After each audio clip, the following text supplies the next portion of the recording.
Yo guys, selamat datang di channel Pen Cerita Manhwa. Kali ini kita akan melanjutkan alur cerita Karyawan Pincang. Dan ini bagian ke-9 dari cerita kali ini. Dan pastikan kalian sudah menonton episode pertamanya biar nyambung alur ceritanya. Kalian bisa cek di playlist untuk video yang lainnya. Baiklah, tanpa berlama-lama lagi, langsung saja kita mulai ceritanya. Kemudian Shin berpindah ke sisi Ji-un. Terlihat ia sedang menghadapi monster itu. Dari pertarungannya dengan monster itu, benda-benda di sekitarnya berantakan. Debu-debu berhamburan. Selain itu, Ji-un mendapatkan sedikit luka di telinganya. Aku tidak bisa membiarkan luka ini menghentikanku. Dibandingkan dengan Eunho yang bertarung bahkan saat terbakar, ini tidak ada apa-apanya. Sembari memegang erat dagger di tangannya, Ji-un bertanya-tanya, apa yang harus ia lakukan? Dikatakan jika Ji-un sudah berhasil mengalahkan monster itu, namun sistem mengatakan bahwa misinya gagal. Meski diliputi keraguan dari kegagalan sebelumnya, Ji-un tetap bertekad untuk mengalahkannya. Ia tidak mau tertinggal jauh dari Eunho. Ia ingin berjuang berdampingan bersama Eunho di sisinya dan bukan di belakangnya. Lalu Ji-un pun melemparkan daggernya dengan kekuatan penuh. Lesatan dari dagger itu tepat mengenai dada monster itu sampai menembus ke jantungnya. Tepat setelah itu, sistem memberitahukan jika misinya gagal, penalti akan diberikan karena kegagalan. Melihat notifikasi sistem itu, Ji-un dibuat terbengong. Dalam hati ia bertanya pada Eunho apa yang harus ia lakukan. Tidak lama dari itu, sistem memberitahukan jika ia mendapatkan hadiah dari seseorang. Di saat Ji-un membukanya, ia melihat jika hadiah itu dikirim oleh Eunho. Hadiah yang diberikan itu ternyata sepotong roti yang sudah berjamur. Tidak hanya itu, di sana juga terdapat sebuah pesan yang mengatakan Anda boleh meninggalkan zona aman selama misi berlangsung. Anda harus menyelesaikan seluruh zona di kereta. Di sana juga terdapat pesan yang meminta Ji-un untuk membantu Eunho. Kemudian Shin berpindah ke sisi Eunho. Terlihat ia baru mendapatkan pesan balasan dari Jae-hyuk. Dalam balasan itu, Jae-hyuk menanyakan kondisi Eunho. Ia mengatakan juga jika dirinya mengira akan mati. Monster yang muncul sungguh mengejutkan karena jatuh dari langit-langit. Berapa kali pun aku mengalahkannya. Namun pesan itu terputus sampai kalimat tersebut. Eunho menduga jika pesan yang dapat dikirimkan memiliki batasan. Pesan yang sebelumnya ia kirimkan pada mereka sudah ia persingkat untuk berjaga-jaga. Dan ternyata terbukti benar adanya. Eunho pun merasa lega karena pesan yang ia kirimkan dapat tersampaikan secara utuh. Tepat setelah itu rentetan notifikasi bermunculan. Notifikasi itu berisikan pesan keluhan dari para pengamat yang menyaksikan Eunho. Beberapa waktu setelah itu, sistem memberitahukan jika misi terakhir akan segera dimulai dalam 10 detik. Setelah 10 detik, sesosok monster demon yang jauh lebih besar dari sebelumnya muncul tepat di hadapan Eunho. Monster itu memiliki 4 taring telinga runcing dan 4 tangan di samping. Juga terdapat 1 mata yang terbuka lebar di tengah dahinya. Tidak membiarkan monster itu muncul sepenuhnya, Eunho segera mengeluarkan senjata andalannya. Tepat saat monster itu tersumon sepenuhnya, Eunho segera menebasnya menjadi 2, cairan merah dari tebasan itu muncrat kemana-mana. Tidak membuang waktu, Eunho segera berlari pergi menuju zona aman yang tersisa. Dengan taktik dan pengaturan waktu yang Eunho gunakan, sehingga keterampilan dan waktu cooldown dapat dimanfaatkan dengan baik. Karena hal itu, proses penaklukan monster di beberapa zona berjalan jauh lebih cepat dari sebelumnya. Tidak lama Eunho menerima pesan dari Ji-un. Pesan itu mengatakan jika mereka sudah menyelesaikan zona 1-3 dan mereka juga akan menyelesaikan sampai zona 6. Setelahnya mereka akan kembali ke zona masing-masing. Ji-un juga meminta Eunho untuk berhati-hati. Melihat itu, Eunho merasa bersyukur karena rencananya berjalan dengan lancar. Karena itu waktu yang tersisa lebih banyak dari apa yang ia harapkan. Sesampainya Eunho di zona ke-7, ia dibuat sangat terkejut melihat cairan merah yang berserakan. Eunho merasa jika usaha yang dibangun oleh orang-orang bertahan hidup serasa sia-sia karena terdapat korban di antara mereka. Karenanya Eunho pun dibuat sangat marah. Perasaan dendam atas apa yang terjadi membuatnya merasa frustasi.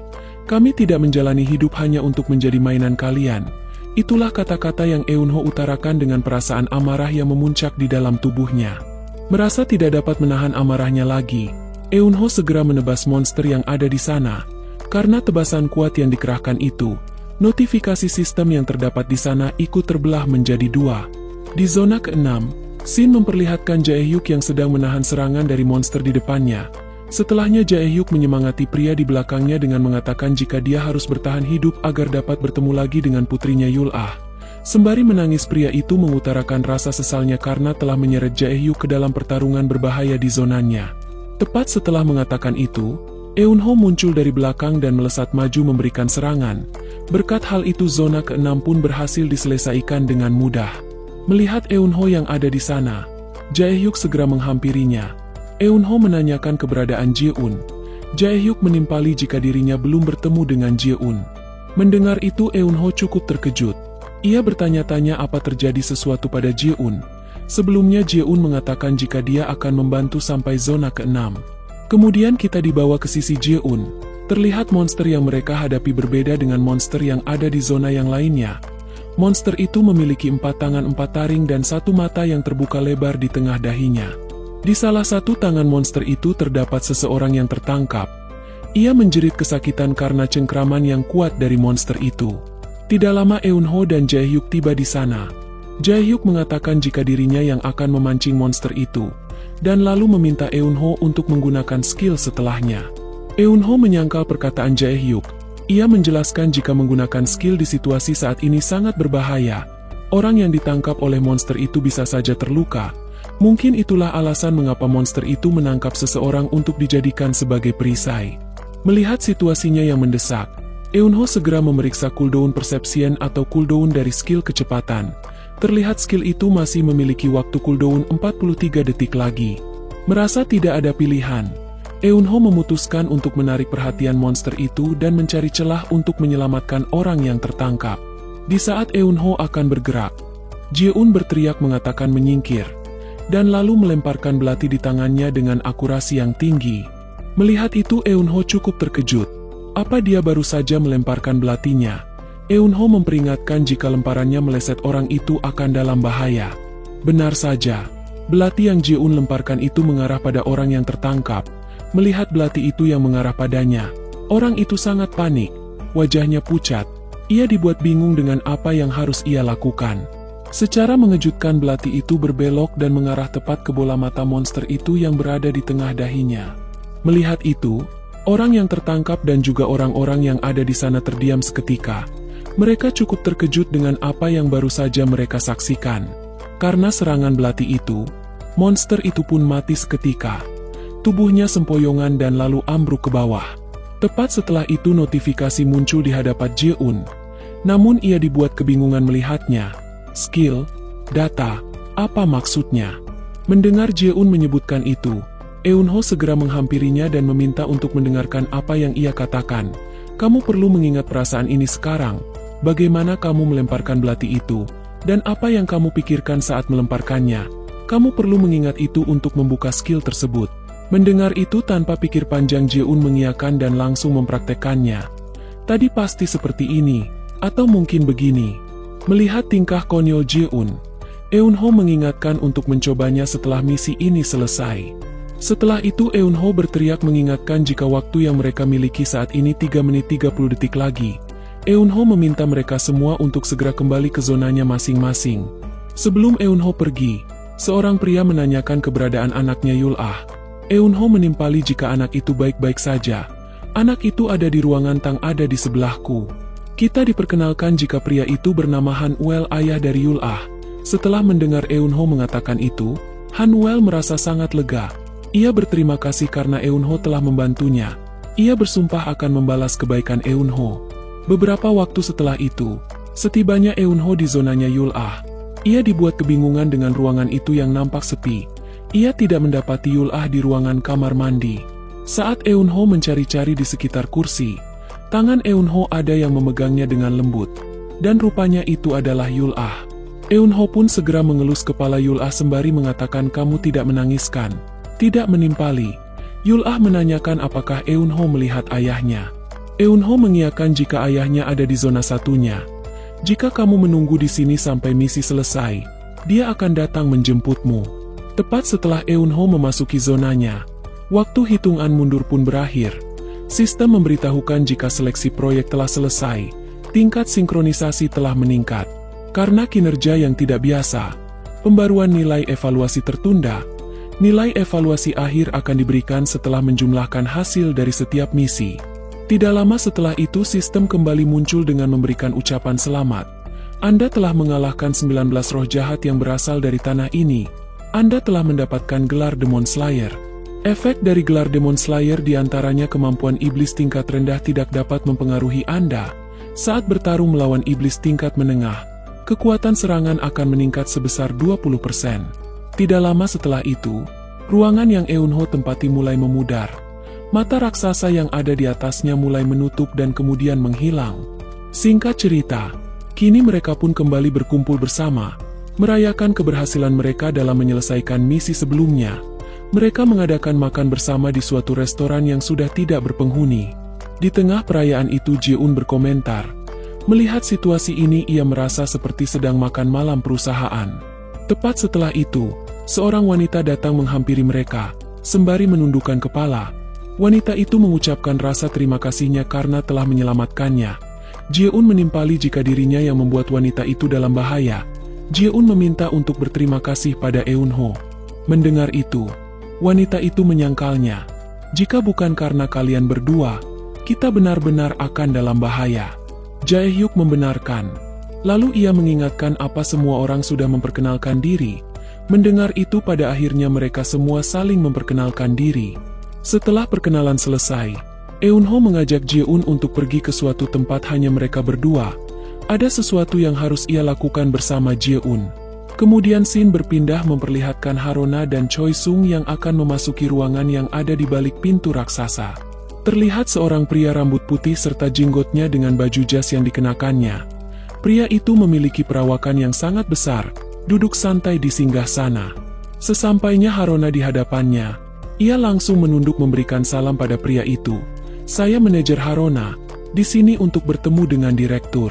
Dengan dingin, direktur bertanya memastikan alasan Harona mengizinkan sponsor pada orang yang tidak memenuhi syarat. Selain itu, orang yang diberi sponsor itu melanggar pedoman perusahaan dan melaksanakan misi secara sepihak. Dengan keringat dingin yang menjalar di sekujur tubuhnya, Harona menjelaskan jika orang yang diberi sponsor itu luar biasa. Dia menggunakan keterampilannya lebih agresif dari orang lain. Dia juga memiliki kecerdasan dan kekuatan fisik yang mendukungnya. Direktur itu segera menyela ucapan Harona. Ia mengatakan jika Harona telah lancang, direktur itu juga mengikat Harona dengan pasir yang dikendalikan oleh kekuatannya. Apa kamu akan melanggar aturan hanya untuk orang yang tidak memenuhi syarat? Lalu direktur membentuk pasir itu menjadi sebuah tangan dan mencengkram erat tubuh Harona. Tangan yang terbentuk dari pasir itu sangat besar sampai menutupi seluruh tubuh Harona. Sembari menahan rasa sakit dari cengkraman itu, Harona berusaha menjelaskan jika orang yang diberi sponsor sangat luar biasa. Jika direktur melihatnya secara langsung, tidak membiarkan Harona menyelesaikan perkataannya. Direktur mengatakan dasar administrator yang tidak kompeten. Berani menyebut evaluasi menengah luar biasa. Nomor 17 itu sudah cukup. Mendengar itu Harona cukup terkejut. Bukankah itu misi yang mendorong para peserta untuk saling menghabisi? Jika itu terjadi, semua yang selamat akan mengincar satu orang. Lagi-lagi direktur itu menyela. Dengan tatapan tajam ia mengatakan apa Harona akan mengulangi kesalahan yang sama. Merasa tidak ada pilihan, Harona pun mengatakan jika dirinya sudah mengerti dan akan mengikuti perintah.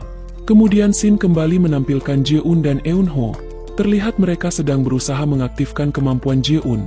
Setelah beberapa kali Ji-un melemparkan belatinya, namun tidak ada perubahan pada data yang ditampilkan di layar sistemnya. Ji-un menanyakan kenapa data keterampilannya tidak mengalami peningkatan. Padahal ia sudah melemparkan belati itu dengan cara yang sama seperti sebelumnya. Tidak menimpali, Eunho berusaha memikirkan alasan di balik data keterampilannya. Ia berusaha menyimpulkan jika data keterampilan tidak mengalami perubahan. Padahal Ji-un sudah mencobanya dengan cara yang sama. Setelah cukup lama memikirkannya, Eunho meminta Ji-un untuk melemparkan belati ke arahnya. Ia menjelaskan jika itu satu-satunya cara yang tersisa. Dari pengamatan yang ia dapatkan, sebelumnya Ji-un melemparkan belati karena memiliki sasaran. Jika ini tidak berhasil kita menyerah saja. Mendengar itu Ji-un cukup terkejut. Meski begitu ia percaya pada Eunho. Aku tidak berencana untuk menjadi beban dan membuang-buang waktu di balik perlindungan Eunho. Aku akan melemparkan belatinya padamu, karena itu kamu harus menghindarinya. Segera setelah itu Jeon mengarahkan belatinya dan langsung melemparkannya pada Eunho. Saat belati itu cukup dekat dengan Eunho segera mengaktifkan skill Acceleration dan menggeser tubuhnya ke samping. Karena hal itu, ia pun dapat dengan mudah menghindari lesatan belati itu. Tidak lama setelah itu, sistem muncul di hadapan Jeon. Sistem itu bertuliskan kami mengukur data yang diperlukan untuk aktivasi skill. Lalu Jeon mengatakan jika ini berhasil, sistem sudah menunjukkan perubahan pada data keterampilannya. Setelah itu mereka pun mengulangi cara yang sama sampai menghabiskan cukup banyak waktu. Kemudian Shin memperlihatkan Eunho dan Jeon yang sedang berjalan untuk kembali ke tempat perkumpulan. Saat itu Jeon berterima kasih karena Eunho telah membantunya. Lalu Jeon menanyakan alasan data keterampilannya tidak melewati 99%. Mendengar itu Eunho teringat pada saat ia membuka skill Acceleration. Sebelumnya data keterampilannya tidak melewati 99%. Mungkin karena saat itu situasinya hidup dan mati skill itu diaktifkan. Karena hal itu Eunho menyimpulkan jika ada kondisi tertentu untuk meningkatkan data keterampilannya untuk mencapai 100%.